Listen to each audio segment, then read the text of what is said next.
Hey there, everybody. Raw in Greenville was so fun today. I've lost my voice. And yeah, you guys are probably thinking I'm getting hyped up just for the show. No, I wouldn't be getting hyped up that much for that because I met so many great wrestlers today. And one of these wrestlers is just somebody I never expected I would meet outside of a WWE show. And it was an absolute blast. So at the beginning, before the show starts, I get there at 11 o'clock. I'm standing outside the gate when these wrestlers are coming in.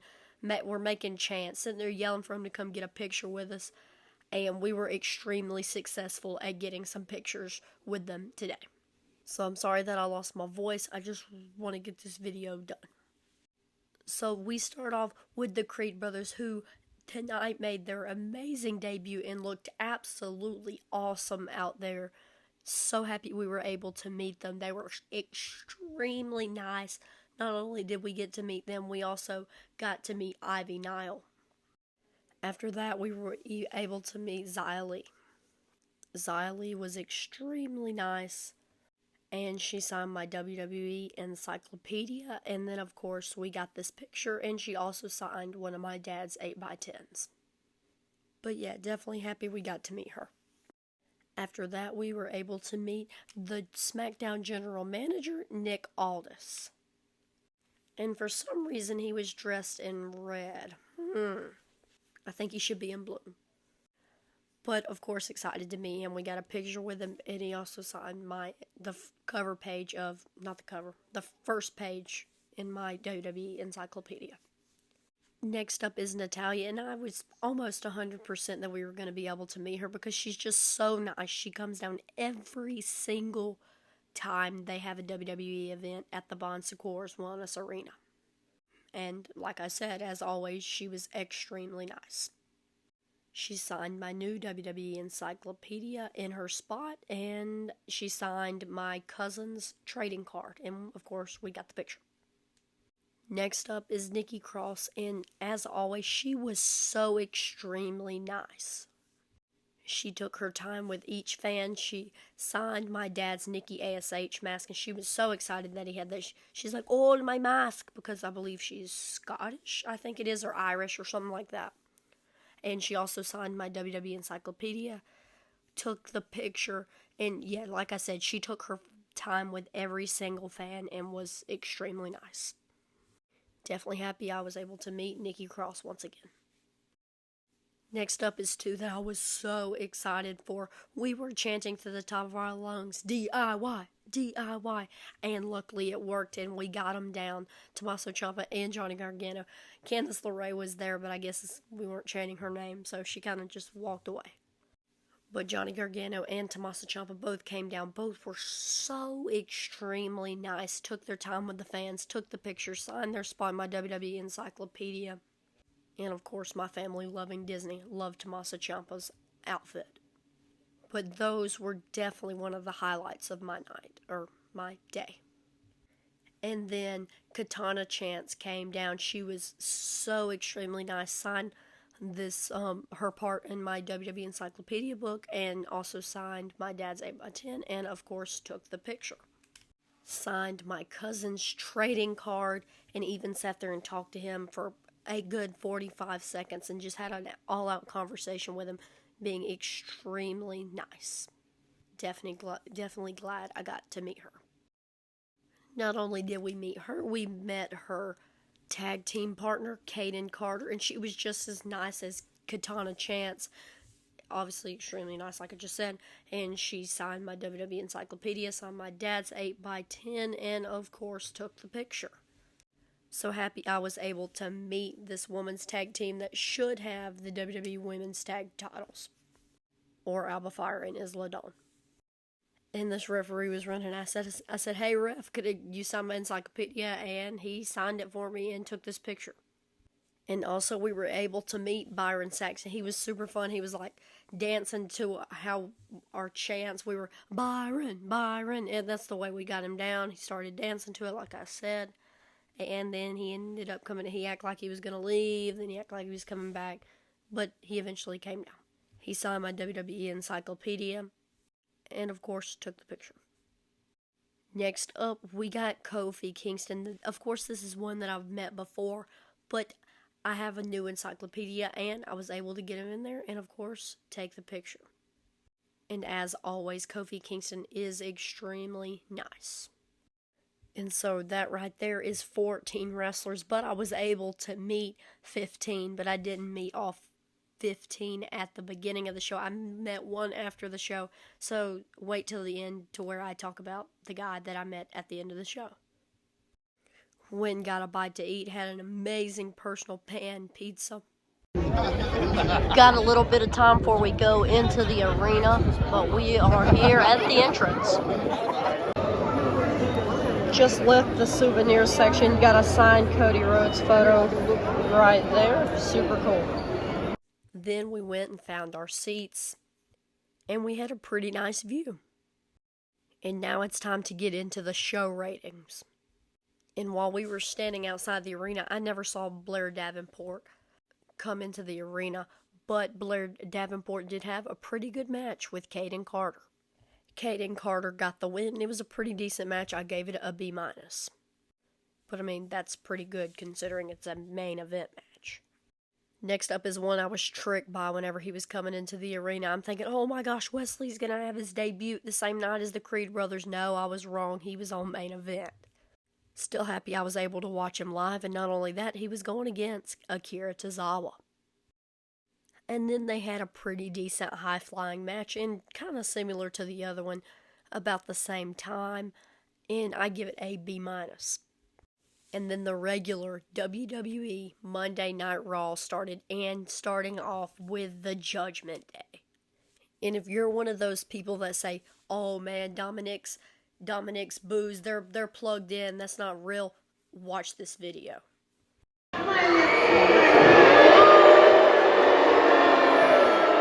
So yeah, the Judgment Day reaction is definitely not plugged. And as always, Rhea Ripley had another amazing promo. And yes, she had a great promo only to be interrupted by Sami Zayn. And oh my gosh, I'm talking about Dominic's pop. You should have heard this crowd whenever Sami Zayn came out. They were, whoa! Alright, so I guess I'm not doing that tonight. But in other words, the crowd was going crazy. They were screaming. And yeah, I was screaming. That's probably why I have no voice. But Sami basically just said, I'm tired of listening to the Judgment Day. Then Ricochet came out there, joined him, kind of ran the others off, and went on to have his match against Dirty Dominic Mysterio. And Dominic and Ricochet had a pretty decent match with each other, and it led, of course, to Dominic cheating his way to get the victory. Wasn't anything too big, but of course I love to see my boy Ricochet, and I'm going to give this match a B. And then everybody's boys, shoosh, thank you! The Alpha Academy was coming out. As expected, they had an amazing pop. And then now it was time for the moment I've been waiting for a while. The Creed brothers call up, and they really get to show their talent to this bigger stage. And also to my hometown. And oh my gosh, if you don't see the talent in the Creed brothers, you're blind. Because this match was just such a great way to showcase your talent to the WWE Universe. I mean, look at the size of these guys. Julius, in that picture that I got with him, standing beside him, I could really tell how big he actually was. And he's a big dude. Of course, Brutus is too. And they were doing some incredible stuff. And then you got people at the likes of Chad Gable. Of course, the Creeds were actual wrestlers, and so was Chad Gable. So they were putting on great things. And anything with Otis is going to be fun. And of course, Otis, like I said, made it fun.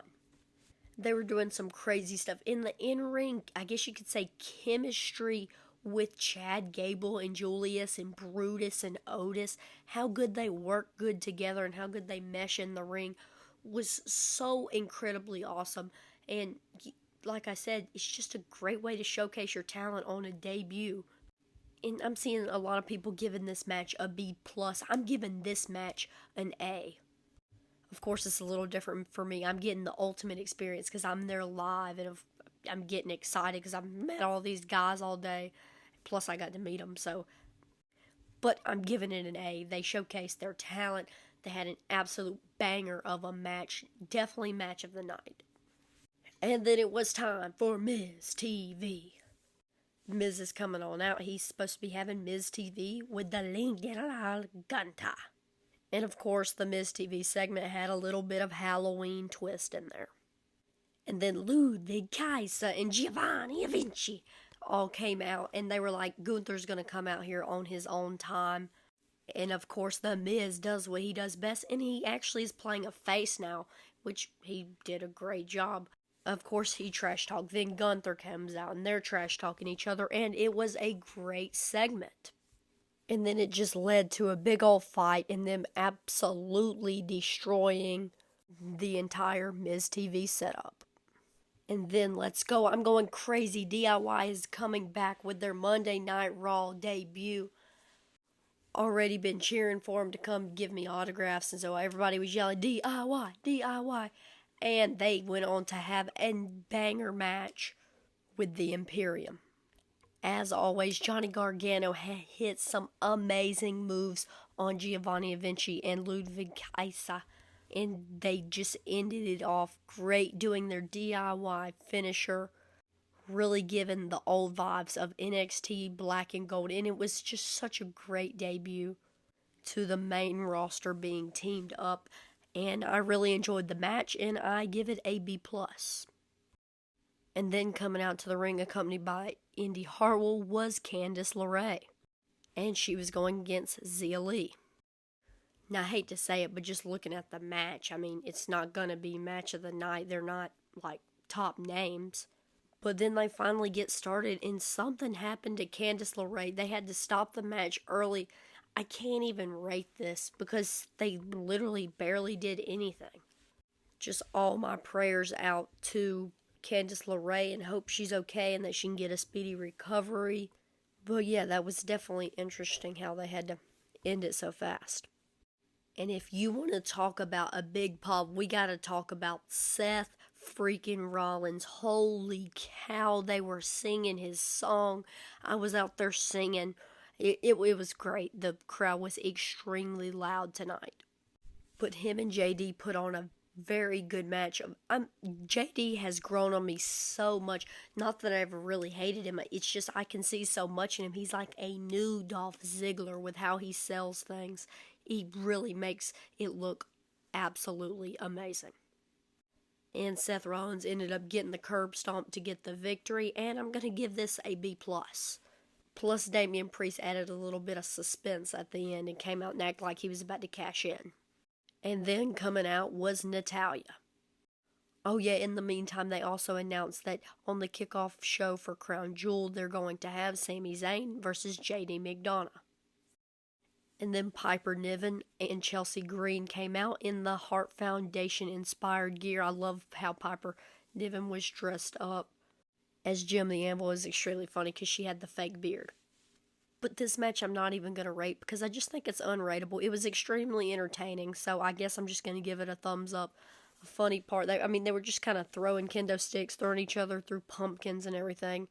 And then they kind of act like they were going to put tacks on the floor. Little did they know it was candy corns. They threw each other onto the candy corns. And then they went to go move the big pumpkin, and Nikki Cross happened to be under the announce table with her head through the pumpkin. And she literally just sat there staring into space the entire match. And then it's the main event. Damian Priest is coming out. And then once again, Sami Zayn is coming out again. And once again, he gets another pop. And as expected, they were putting on a pretty good match. But do you really think a Judgment Day match is going to be clean? And so, of course, the Judgment Day comes on out. And then Jey Uso comes on out to help. And then the crowd was chanting so loud, "We want Cody." Like, the entire place was yelling that. And whenever I was waiting outside the show, I didn't see him come in. So I'm like, he might actually not come out. But, of course, he comes out. His pop was absolutely amazing. Probably the best pop of the night other than LA Knight. Even though LA Knight wasn't even there. Everybody was still chanting, "Yeah, LA Knight." So, yeah, he had the best pop. And he doesn't even have to be there. But Cody, being the superhero he is, of course, he came out, saved the day, brushed off the Judgment Day. and the match was ended because of disqualification, because of everybody coming out. And so then the cameras go off whenever Cody Rhodes is just standing there, but we're waiting for a dark match. And Cody Rhodes, he basically says, they called a disqualification on the match, we're not going to do that. So he picks JD up from the table after doing the crossroads, takes him in, and lets Sami pin him. Basically saying Sami won the match even though it wasn't televised, him winning the match.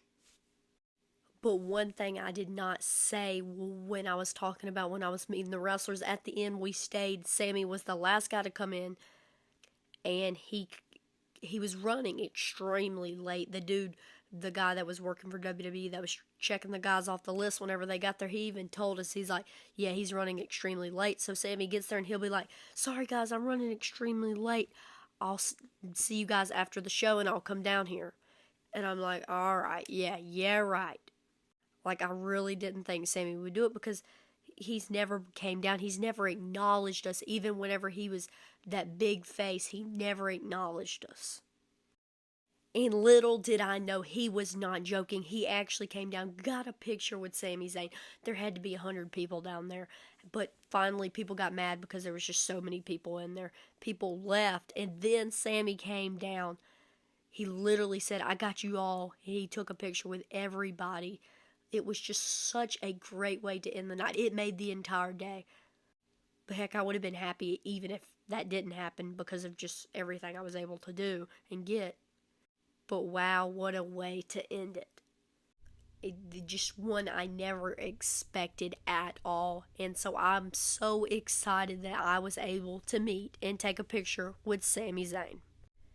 And so I hope you guys enjoyed this video. I was so happy I was able to go out to Monday Night Raw in Greenville today and stay literally at the arena all day. And I will see you guys on the next one.